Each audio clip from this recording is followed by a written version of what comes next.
What's up, guys? It is Corey from SuperKamiGuru9000, and welcome to my review of Bleach, Chapter 520. My jingle balls!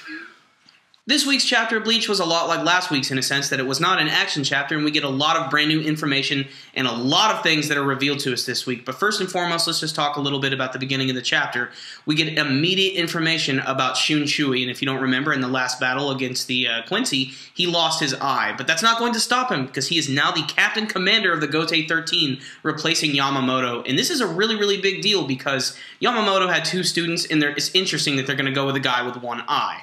I don't know what's up with that. After this massive revelation that we now have a new leader of the Gote 13, we immediately go back to the palace of the Soul King, where Ichigo is still resting up in the hot tub with a few guys who are beating the living crap out of him. And you know what? I don't really get why this is working. He's basically sitting in a giant tub of acid, and somehow it's still continuing to heal him.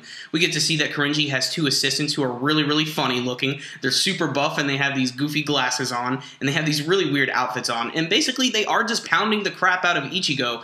And then it gets to a point where Korinji's like, wait a minute, Ichigo, come here for a second. And then he just like bitch slaps the fuck out of him, which sends Ichigo flying across this water. And he's like, dude, what the fuck did you do that for? And Korinji's like, well, you're healed now. You're good. Get out of here. If you can take my punch, chances are you're pretty good. But this, of course, bolsters Renji's strength, and he gets up and he's like, you know what, I can take that shit too. Korinji gets up and he punches him too. And guess what? Renji is able to withstand it. And this is really interesting because they built these Zero Division guys up to be insanely powerful, and yet two of our main cast members are able to take their punches like they're no big deal.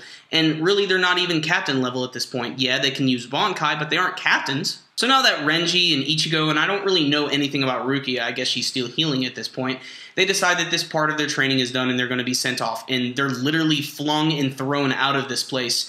We get to see Korinji is reflecting on what's been going on, and he realizes that Ichigo is, of course, really powerful. And this makes sense. He is the main character, and he is, of course, the chosen one, so to speak. But this is also letting him realize this is why the Soul King thinks there's something really important about him. But enough about adventures in Hot Tub Land. Let's get to the part that everybody's going to be talking about. The stuff that was happening at the end of this chapter was we get to see that Shunshui is getting very comfortable as leader of the Gote 13, and he's already starting to make a few important decisions. The first of which is extremely important. It is about Kenpachi, yes. Now, when we saw that a few of these characters were going to the Palace of the Soul King, Kenpachi was oddly absent. He wasn't there, and I guess that means he's still in Soul Society, and there's a reason for this. Shunshui sees him as someone who's very important and vital to the protection of Soul Society, so he decides that they are going to train Kenpachi. When the higher-ups hear about this, they immediately freak out and realize this is a terrible idea. If you do this, you do realize he's going to become so powerful that he could basically revolt against us and take over Soul Society. And even the old captain, Yamamoto, tried to train him, and he only trained him for one day because he couldn't handle it.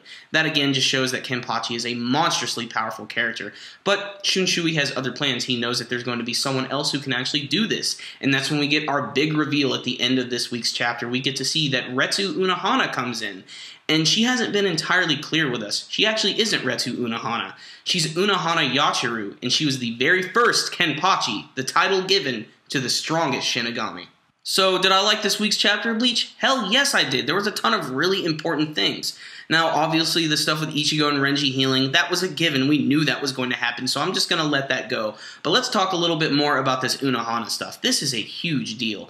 Now, first and foremost, I'm sure a lot of Kenpachi fans are going to be very excited because this pretty much confirms that he is indeed going to learn his Shikai and Bankai at least at some point. And he's just such a fun character to watch. Now, the big reveal, of course, is about Unohana herself, and of course that her name is actually Yachiru. And this, of course, if you've been reading Bleach or watching the anime series for a long time, a few things are probably going to fall into place here. Now, as we know, Kenpachi has a lieutenant by the name of Yachiru, who's that weird little girl who hasn't really done anything. And if you know anything about their backstory, we know that Kenpachi gave her the name Yachiru. And he gave her that name because it's the only person he ever really admired. And apparently it was this person, Unohana, and she was the first Kenpachi. So if you can't realize that everything's just sort of coming into place like a Lego set, it's freaking perfect here. Now, I think this is really great, and it's incredibly unexpected. Now, Unohana is a character we've seen since pretty much the first arc of the series, and she's always been sort of that super timid medic-type character, and she's never really had any major battles in the series. Now, the fact that they're calling her the very first Kenpachi, that she's the strongest Shinigami, that's a really big deal. Because we've seen a ton of characters in the series who definitely had the title of the strongest, and now all of a sudden they're giving it to the most timid character of the Gote 13. And I think that's really interesting. you know, they're going to have to explain a lot more about this whole Kenpachi thing. But I'm really excited because Kenpachi is my favorite character in the series. Like I've said before, they could probably do the entire manga about him if they wanted. But still, a lot of things are going to happen from here. It remains to be seen if Rukia is going to be healed. I'm sure she is going to. Same thing for Byakuya. I'm sure they're going to join them. But I'm sure that Rukia and Byakuya, since they're brother and sister, are probably going to be having their own little training session while Ichigo and Renji have theirs. And then eventually they'll meet up again. But still, I'm really excited about this. This is the most I've been excited about stories in Bleach in a long time. So because of the big reveal this week and the fact that we're starting to learn a little bit more, I'm going to give this one a 10 out of 10. I mean, just a lot of things have fallen into place just by reading this, and I really enjoyed it. By the end of the final page, I was literally, my mouth was open. I was like, wow, this is awesome. And, you know, there's still so many more things to reveal. We still got to see that Soul King. You know, he was teased at the end of last week. We didn't really get to see him. I'm sure they're going to build him up a lot more. We still got the Fullbringer guys. We still got the Quincy Wars that are getting ready to happen. Holy shit, I cannot wait to see this animated. Hopefully it will happen.